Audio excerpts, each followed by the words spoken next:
ఈ రోజే డౌన్లోడ్ చేయండి. మీ ఫేవరెట్ షోస్ చూడండి. నువ్వు నమ్మినా నమ్మకపోయినా గంగా అమాయకురాలు అనేది నిజం. కొన్ని అనుకోని పరిస్థితుల కారణంగా నేను గంగ మెళ్ళలో తాళి కట్టాను. నువ్వు అనవసరంగా గంగ మీద కంప్లైంట్ చేశావు. నీకు కోపం ఉంటే నా మీద తీర్చుకో. గంగ మీద పెట్టిన కేసుని విత్డ్రా చేసుకో. ఓ, అయితే తన మీద పెట్టిన కంప్లైంట్ని విత్డ్రా చేసుకోమని చెప్పడానికి వచ్చావు, అంతేకాని నా చెల్లెలి మీద కన్సర్న్తో కాదు. రైట్. అసలు తనకి ఎలా ఉందో తెలుసా? చావు బతుకుల మధ్య ఉంది. తను తీసుకున్న పాయిజన్ బాడీ అంతా స్ప్రెడ్ అయింది. అసలు తను ప్రాణాలతో బతుకుతుందన్న ఆశ కూడా మాకు లేదు. ఏమంటున్నావు హరి? నేను వెంటనే పారును చూడాలి. నో, నువ్వు నా చెల్లిని చూడడానికి వీల్లేదు.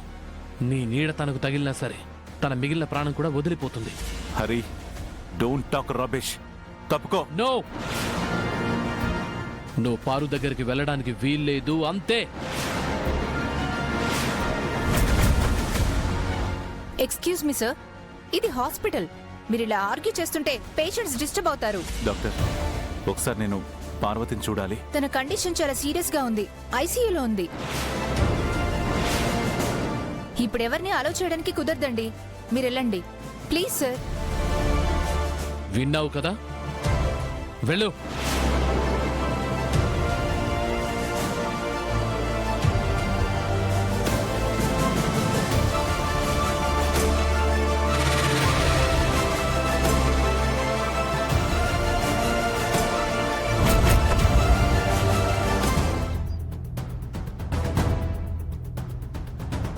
కానీ నా కుటుంబ గౌరవం కాపాడాలి అంటే నీలాంటి గొప్పింటి అమ్మాయి, రుద్రకి సరి సమానమైన అమ్మాయి జోడీగా రావాలి.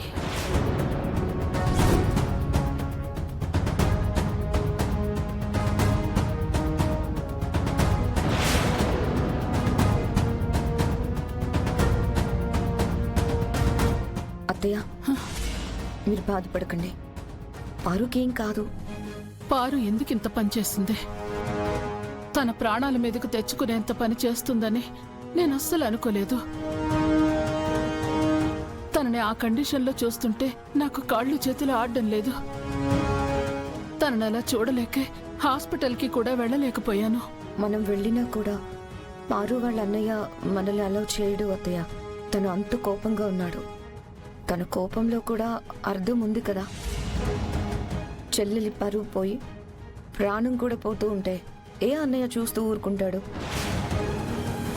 ఇంకా అతను మంచివాడు కాబట్టి గంగని అరెస్ట్ చేయించి ఊరుకున్నాడు. వేరే ఎవరైనా అయితే మన ఫ్యామిలీ అందరి మీద కేసు పెట్టేవాడు.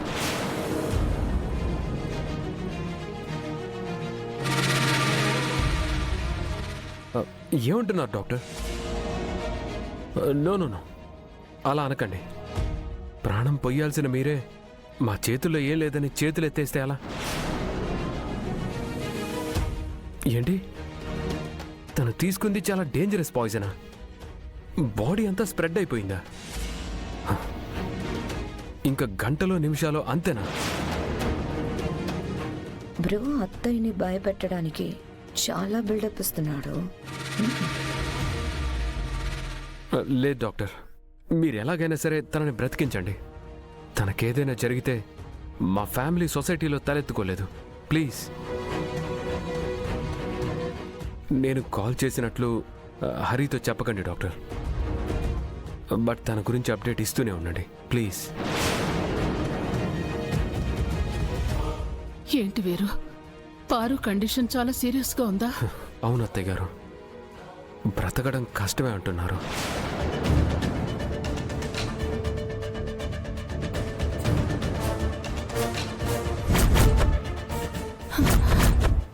భగవంతుడా, రుద్ర ఇంత పని చేస్తాడు అనుకోలేదు అత్తయ్య. మీ మాట దాటనంటూనే అందరి ముందు మిమ్మల్ని ఫూల్ని చేశాడు. పారుకి తీరని ద్రోహం చేశాడు. అసలే పారుకి ప్రెస్టేజ్ ఎక్కువ. అందరి ముందు అవమానం జరిగాక ప్రాణాలు తీసుకోకుండా ఏం చేస్తుంది?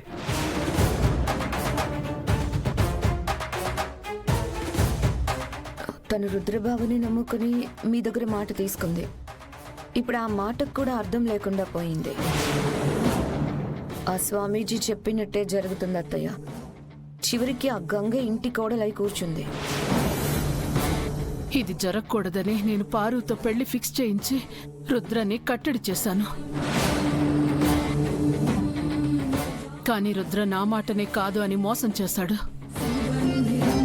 ఇప్పుడు మీరు ఆలోచించాల్సింది రుద్ర గురించి కాదత్తయ్య, పారు గురించి.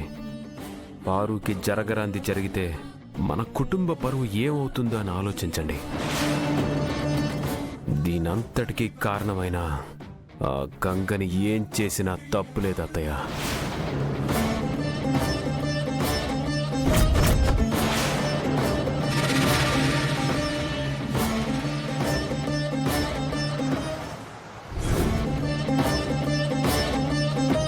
కేసు విత్డ్రా చేసుకోమని రిక్వెస్ట్ చేయడానికి వచ్చాడు. నీ సిచ్యుయేషన్ సీరియస్ గా ఉందని చెప్పి బెదరగొట్టి పంపించేశారు. Is it?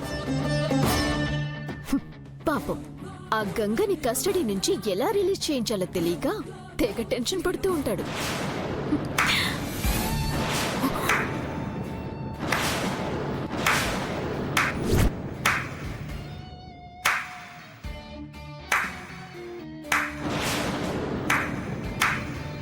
Very nice play.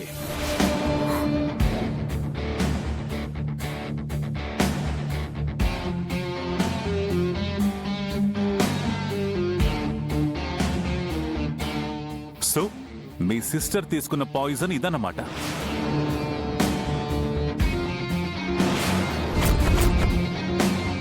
అవును, డ్రామానే. మీరు చేసిన మోసం కంటే ఇది తక్కువనే కదా రుద్ర. Shut up.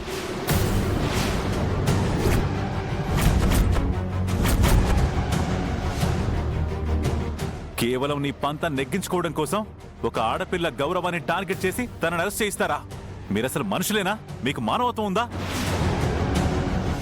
హ్యుమానిటీ, ఆడపిల్ల రెస్పెక్ట్, ఇవన్నీ మరి నా విషయంలో ఏమైపోయాయి రుద్ర?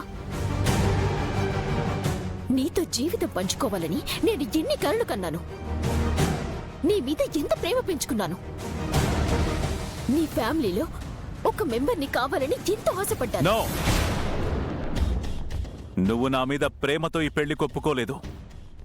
నా మీద, నా ఫ్యామిలీ మీద పెత్తనం చేయడానికి అవకాశంగా తీసుకొని ఈ పెళ్లికి ఓకే అని చెప్పావు. అది కూడా నేను నిన్ను దాటి కెరియర్లో ఎదగకూడదనే పంతం. నీది ప్రేమ కాదు, పగ, పంతం.